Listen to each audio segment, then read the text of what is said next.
All right, so get this. We've got Cristiano Ronaldo and Mr. Beast together, like just chatting it up, Yeah. And you marked this source as like a must listen.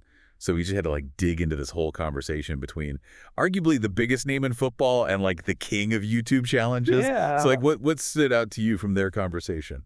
Well, it's a pretty fascinating pairing, right? You've got Ronaldo, like this like super disciplined athlete focused on like extending his career, as long as possible. And then you have Mr. Beast, who's all about like pushing boundaries and embracing the unexpected. It's like two completely different approaches to success. Yeah. But they both seem to like genuinely admire each other. It's pretty cool. Yeah, exactly.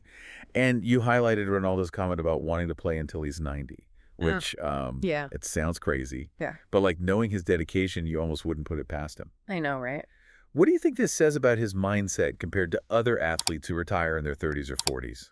I think it speaks to a drive that goes like way beyond just talent, Yeah. We have those articles you provided about athletes like Tom Brady and, Roger Federer who competed at a high level into their 40s. Right. But Ronaldo seems to be aiming for something almost superhuman. Yeah, it's like he's trying to redefine what's possible, even when it comes to aging. Yeah. Now, on the flip side, you have Mr. Beast, who's all about pushing limits in a completely different way. You specifically flagged his challenge of spending a week in solitary confinement. What did you find so compelling about that? Well, we have those research papers you provided about the psychological effects of solitary confinement, and they describe some pretty harrowing experiences, sensory deprivation, hallucinations, extreme anxiety. It can really mess with your mind. Yeah, for sure. And then you have Mr. Beast describing it almost casually. It's just another challenge. It makes you wonder about the psychological toll these stunts take on him and how he reconciles that with his entertainment brand. It's definitely thought-provoking, especially considering how popular those challenge videos are. Yeah. What do you think draws his audience to that kind of content? There's an element of like vicarious thrill seeking for sure. It's like watching a tightrope walker. Right. You're on the edge of your seat, both horrified and fascinated. Right. But I also think it taps into this desire for authenticity. Yeah. Even if it's manufactured. Mr. Beast puts himself through these extreme experiences. Yeah. And while it's for entertainment, there's a rawness to it that feels very different from like the polished world of traditional celebrity. Right. And speaking of different worlds, you also highlighted that story about Ronaldo being mobbed by fans in Chile.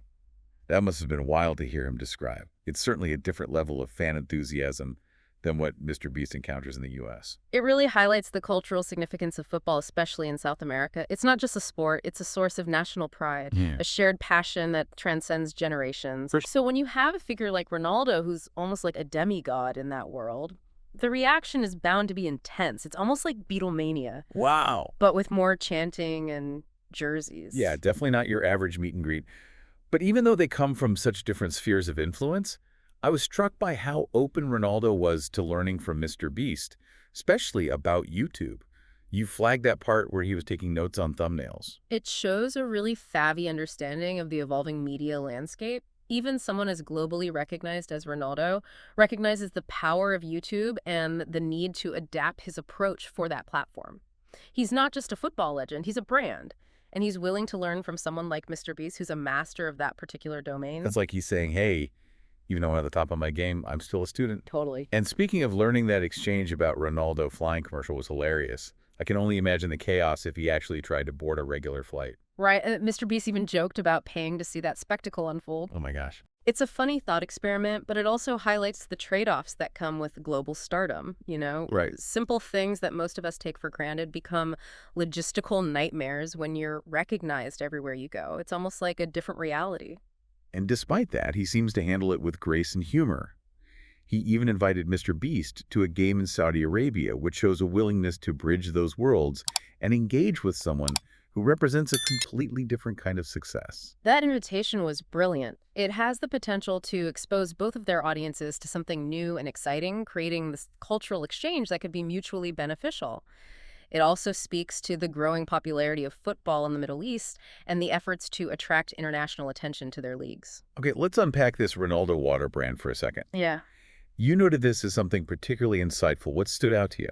What's interesting is not just the brand itself, but Ronaldo's philosophy behind it. Yeah. He emphasized endorsing quality products and aligning himself with brands that reflect his values. Yeah. It shows a strategic approach to building his brand beyond football. Yeah.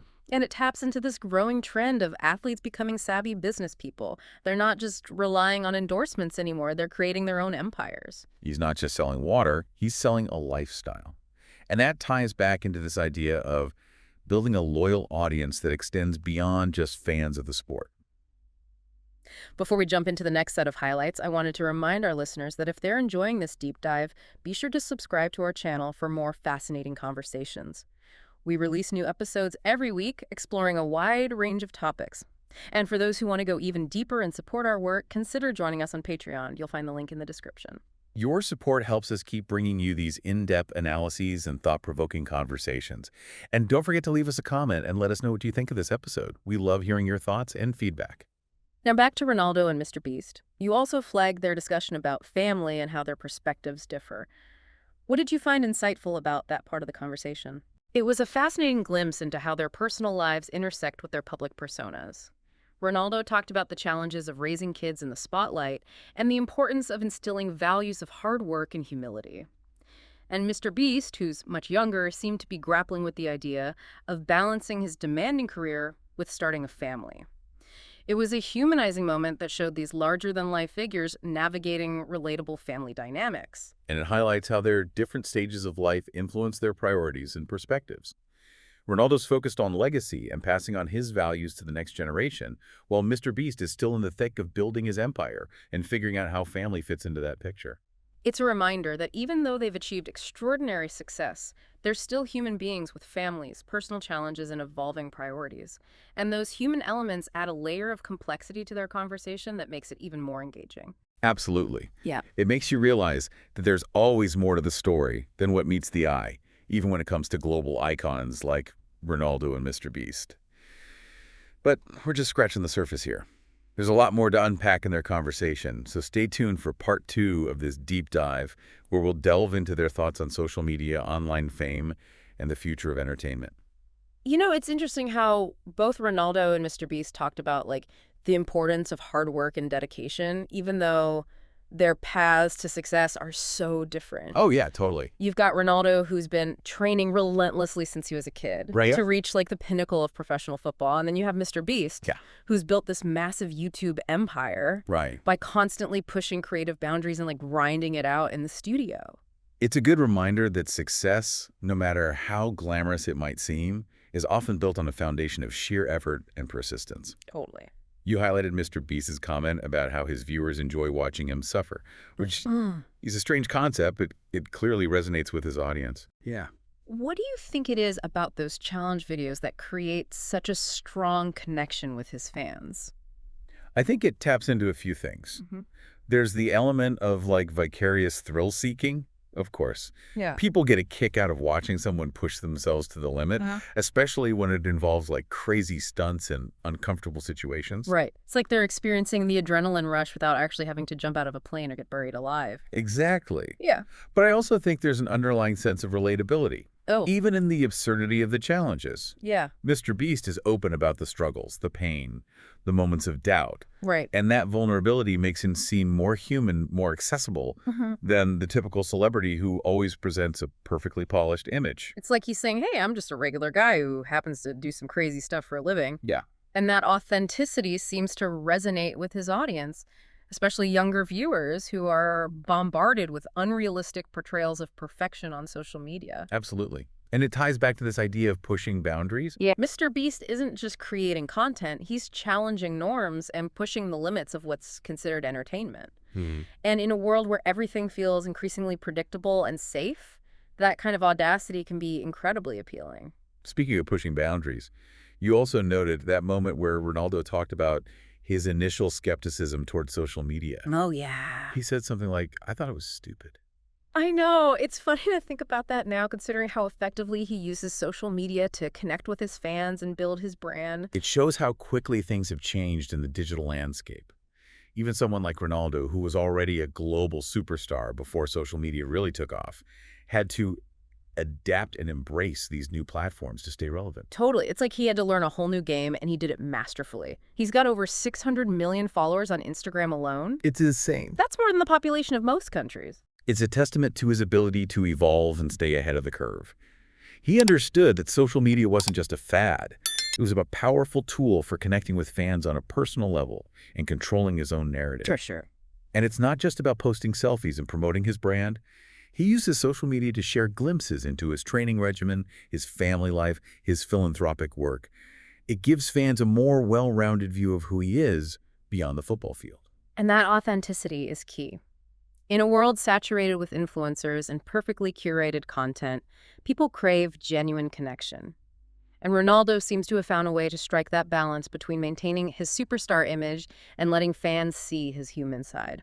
It's like he's figured out the secret sauce for building a loyal and engaged following in the digital age. Now, on the flip side, you have mrbeast, who's a digital native. Right. He's grown up with social media and understands its nuances instinctively. Yeah. He knows how to create content that goes viral, how to engage with his audience, how to build a community around his brand. You pointed out that moment where Mr. Beast was giving Ronaldo tips on how to improve his YouTube thumbnails. Oh, yeah. It was funny to see the student become the teacher. It was a great example of how knowledge and expertise can come from unexpected places. Even someone as successful as Ronaldo can learn from someone who's a master of a different domain. Totally. And it shows a humility and willingness to learn that's refreshing to see, especially at that level of fame. It's like a reminder that we're all constantly learning and evolving no matter how much we've achieved. And that openness to new ideas and perspectives is essential for staying relevant in a rapidly changing world. Absolutely. And it highlights the collaborative nature of the digital landscape. Yeah. The lines between traditional media and online content are blurring, and we're seeing more and more crossover between these worlds. Like Ronaldo inviting Mr. Beast to a game in Saudi Arabia. That's a brilliant example of how these two seemingly disparate spheres of influence can intersect and create something new and exciting. It has the potential to expose both of their audiences to something different, to broaden their horizons.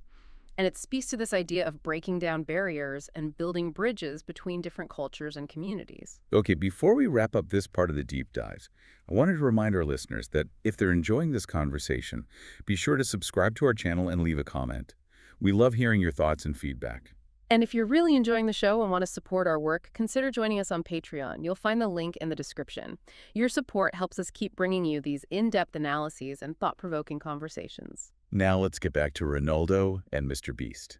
You also flagged their discussion about the pressures of fame and the challenges of maintaining a sense of normalcy in the public eye. What stood out to you about that part of the conversation? It was a fascinating glimpse into the human side of fame. Both Ronaldo and mrbeast talked about the sacrifices they've had to make the constant scrutiny they face and the difficulty of separating their public personas from their private lives. It's easy to forget that even though they live these extraordinary lives, they're still human beings with the same basic needs and desires as everyone else. Ronaldo talked about how he can't even go to the supermarket without being recognized and swarmed by fans. And mrbeast described the pressure of constantly having to create content that meets the expectations of his massive audience. Right. It's a constant balancing act between maintaining their public image and trying to carve out some semblance of a normal life. And it's not just about dealing with the fans and the media. There's also the internal pressure of staying relevant, of constantly pushing boundaries, of never settling for anything less than the best. Yeah, it's like they're both driven by this insatiable desire to achieve more to reach new heights. And while that ambition is what's propelled them to success, it can also be a heavy burden to carry. And it's interesting to see how they each cope with that pressure. Ronaldo seems to thrive on it. Yeah. He's used to being in the spotlight and seems to relish the challenge of constantly proving himself. He's like a machine. He's got this incredible discipline and work ethic that allows him to tune out the noise and focus on his goals. Whereas mrbeast seems to approach it with a bit more self-awareness. He's open about the struggles of maintaining his mental health while navigating the pressures of online fame. He's talked about taking breaks from social media, prioritizing his well-being, and surrounding himself with a supportive team. It's a reminder that even though they're both incredibly successful, they're still figuring things out as they go along. There's no one-size-fits-all approach to dealing with fame and its accompanying pressures. And it's important to remember that success doesn't make you immune to the challenges of being human. Absolutely. Now let's move on to another aspect of their conversation that you found particularly interesting: their thoughts on the future of entertainment. Yeah, you highlighted that part where they talked about the blurring lines between traditional media and online content. What were your thoughts on that discussion? I think they both have a keen understanding of the evolving media landscape and how the rise of platforms like YouTube and social media is changing the way we consume entertainment. Ronaldo talked about how younger generations are getting their information and entertainment primarily from online sources. And Mr. Beast talked about the power of creators to connect directly with their audiences, bypassing traditional gatekeepers like television networks and record labels. It's a fascinating shift in power dynamics, Mm. and it's creating opportunities for new voices and perspectives to emerge. We're seeing athletes like Ronaldo become more involved in creating their own content, building their personal brands beyond their sport. And we're seeing creators like Mr. Beast achieve a level of fame and influence that rivals traditional celebrities. It's a democratization of entertainment. And it's exciting to see where this convergence of traditional media and online content will lead in the years to come. Okay, we've covered a lot of ground in this deep dive, but there's still more to unpack from Ronaldo and Mr. Beast's conversation. So stay tuned for part 3, where we'll delve into their thoughts on giving back using their platforms for good and the importance of inspiring the next generation. And if you're enjoying this episode, don't forget to subscribe to our channel, leave a comment, and consider supporting us on Patreon. Your support helps us keep creating content like this. We'll be back soon with the final part of this deep dive.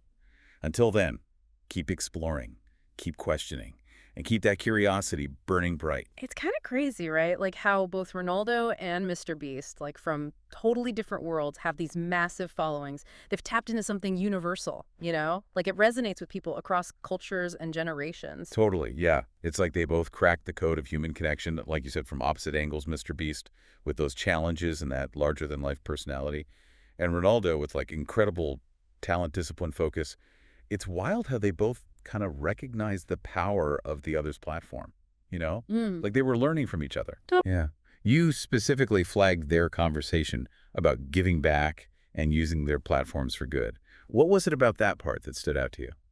I think it was refreshing to hear them talk about like the responsibility that comes with fame and influence. You know, like Ronaldo talked about his work with children's hospitals and promoting education and healthcare. Right. And Mr. Beast, who's known for those crazy giveaways and philanthropic stunts, talked about inspiring others to give back. Yeah. It's like they get that their influence goes beyond just entertainment. Yeah, for sure. They have this platform and they can use it to raise awareness, inspire action, amplify important causes. So you also highlighted that part where Ronaldo talked about his legacy and inspiring the next generation. What was so insightful about his perspective? It was like a glimpse into the mind of someone who's at the top. You know, he's not just content with being a football legend. He wants to leave a lasting impact. Yeah. He talked about hard work, discipline, perseverance, you know, not just in sports, but in life. It's like those core values. Yeah. And he emphasized believing in yourself and following your dreams, which coming from him is pretty powerful. Absolutely. And then there's Mr. Beast, who's inspiring a whole new generation through entertainment and philanthropy. Oh, You noted his comment about wanting to create content that makes people feel good. What do you think he meant by that? it shows he gets the power of storytelling. Like he's not just creating stuff for entertainment. He wants to leave people feeling uplifted, inspired, Right. motivated, and like in a world that's often so negative, that optimism is really refreshing. It's like he's tapping into that need for connection and inspiration and Yeah. hope. And with his style, it just works. Yeah. So we've really dug deep into this whole Ronaldo and Mr. Beast thing. Yeah. What are your final thoughts on their conversation? Yeah. What do you think people listening can take away from it? I think it was a fascinating look at two paths to success that are totally different but equally compelling. You know, Ronaldo's that classic path of hard work and dedication. Mr. Beast is more unconventional and disruptive. Right. But they both want to use their platforms for good and inspire others. It's really cool. It shows that success can have many forms. And what matters is finding your passion, going for it, and using your talents to make a difference, and having some fun along the way. So thanks for joining us for this deep dive. If you enjoyed it, be sure to subscribe to our channel for more fascinating conversations. Don't forget to leave a comment and let us know what you thought. We love hearing your feedback. And you can also support us on Patreon, where you'll get bonus content and behind-the-scenes stuff. Links in the description. Until next time, keep exploring, keep learning, and keep those minds engaged.